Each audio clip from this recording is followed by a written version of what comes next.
Hi friends, Sam Wahid Khan, coach and speaker at Mission Alwayz Strong. Today I would like to start the discussion with a story recently happened in past few months. I went to a donut shop that just recently opened nearby my house. Around 6:30 I needed certain type of donuts. So I go to the counter, ask the lady if they have any donuts left. I didn't see them at the counter, and to that she responded that they ran out of it. So I left the store thinking that maybe it's a holiday or something. People came in, someone took a big order. A few weeks later, I went back to the store. It's around the same time, 6:30, and then I asked for the same kind of donuts, very specific, and they didn't have this again. And I asked the lady, if they have anything in the back, and to that she responded again, there's nothing left.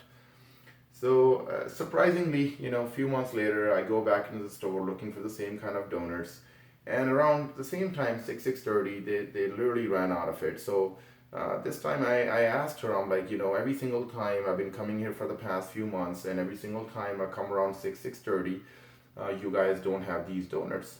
So what is going on? And to that, she responded to me that, these are hard selling items and they sell about, we ordered a certain amount and they sell about, at the same time, 6:30. So then I asked her, I'm like, what time did your store close? To that, she responded that her store closes around 10 p.m. So that really surprised me, and then I couldn't resist but to ask her. I'm like, so what do you guys do between 6:30 to 10? And then to that she responded that they try to sell whatever they have left, and so I'm like, so what goes on? Why don't you guys order more of the donuts that actually sell, and then you run out of them at 6:30? And the answer to that was really funny, and she told me, she was like, we run out of these donuts around 6:30, but we also end up throwing a lot of donuts out at the end of the day, which I asked them, like, which one are those? I'm sure those are the ones that are sitting behind the counter. And then she said yes.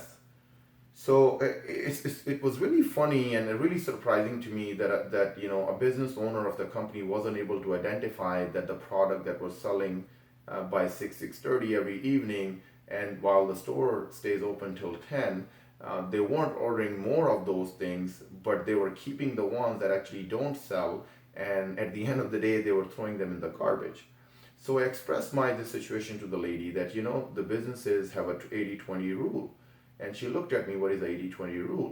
So I told her that normally it's about 20% of your product brings you about 80% of the revenue, and 80% of the product brings you about 20% of the revenue. So your donuts that are actually selling, that brings you all the 80% of the revenue, you basically run out of them by 6:30, and the one that just sits on the shelf and you end up throwing them, you guys keep them as a decor. So she looked at me, she thought for a second, and then she was like, I'm going to speak to the owner of the company and see how can we fix it. So this is not the first time I came across this one. Obviously, I have worked at other projects, lifting businesses, trying to make them money. And I was able to, I always try to identify that product that are actually bringing them the most amount of revenue, or the employees, the 20 to 30% employees that are basically doing about 70 to 80% of the company's work, while the 80% of the employees were only performing about 20 or 30% of the work in the company, or responsible for the growth in the company. Why 80-20? We got to go back to this one right here, Pareto's Principle, which came out in about early 1900s, I believe 1906. Pareto was a civil engineer from Italy, who started his observation, first with the land of Italy. What he wanted to know that how the wealth distribution among the people is, and he came up with this ratio. To his surprise, about 80% of the land was owned by 20% of the wealthiest people in the country, which was very surprising to him. So he took the studies further to the next level, to the other countries. And upon observation, upon study, he realized that other countries have the same kind of ratio when it comes to wealth. 80% of the land is owned by 20% of the wealthiest people, while 80% of the people only own about 20% of the land.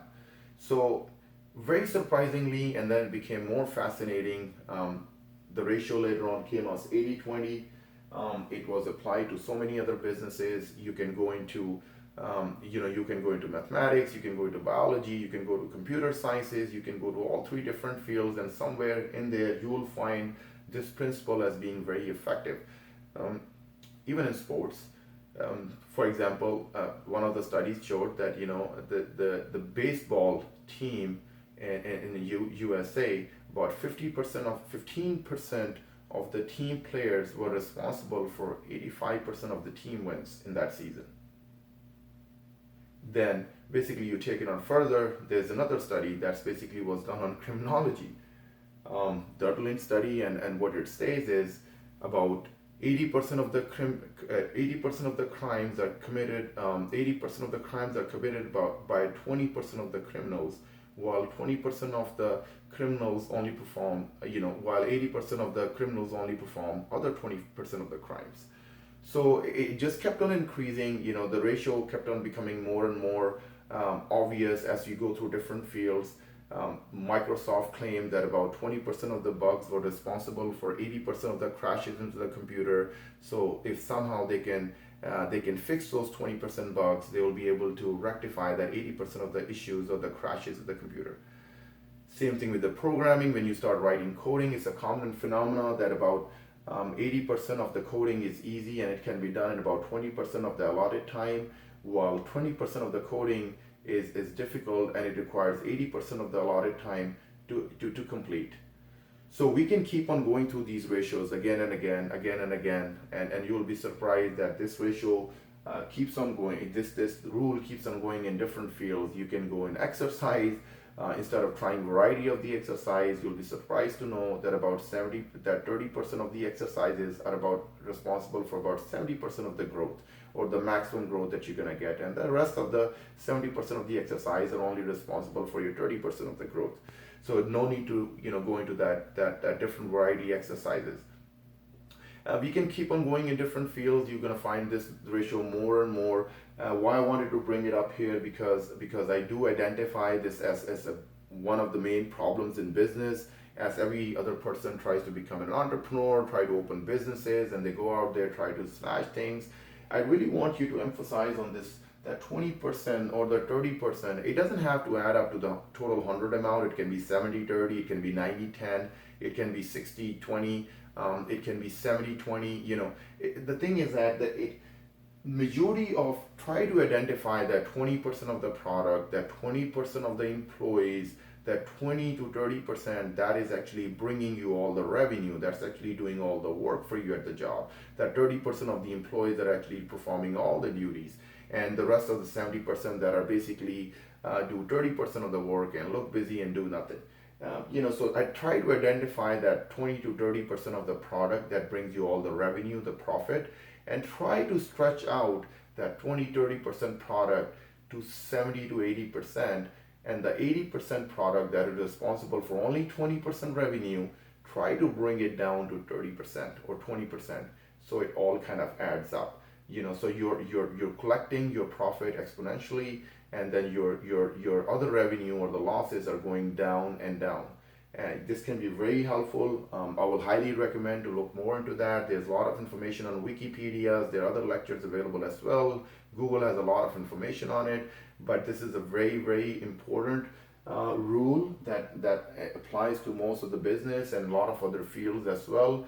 Irrelevant of what field you guys are, I will highly recommend to deep dig down into it. For example, in medical field, when you have a fast-paced disease going on, they say that about 20-30% of the people affected by it were responsible for the 70-80% spread out there, and the rest of the 20% were 80% were only responsible for the rest 20%. So the ratio keeps on going, and like I said, in different fields, very important again. Try to look into that. It's very helpful. It can really double, triple, 4 times your profit if you can really identify that 20-30% that are actually creating you, and all the decor that you have all around just to make your shop look pretty. You might want to get rid of it, or you might want to bring it down to the small ratio. Talk to you guys soon. If you have any questions, of course, we can keep on going in this topic. There's further details to it. but with the availability of the time, I try to squeeze as much information as I can in a small piece of video. But of course, there's a lot more information to it. I'll love to answer any questions that you might have. You can follow me on Instagram, Coach Alwayz Strong. You can follow me on my Facebook page, which is Wahid Khan. You can also look for my mission, my business mission, which is also on Facebook, Alwayz Strong. That's my Facebook page for my mission. And then, you can follow me on my YouTube channel, which is under Wahid Khan. You can go to my website, read more details about it, www.alwayzstrong.com. I'd love to chat with you. If you guys have any questions, feel free to text me, email me, just IM me on Facebook or Instagram, and I'll love to answer any questions that you guys might have. Talk to you guys soon. Take care. Talk to you. Bye.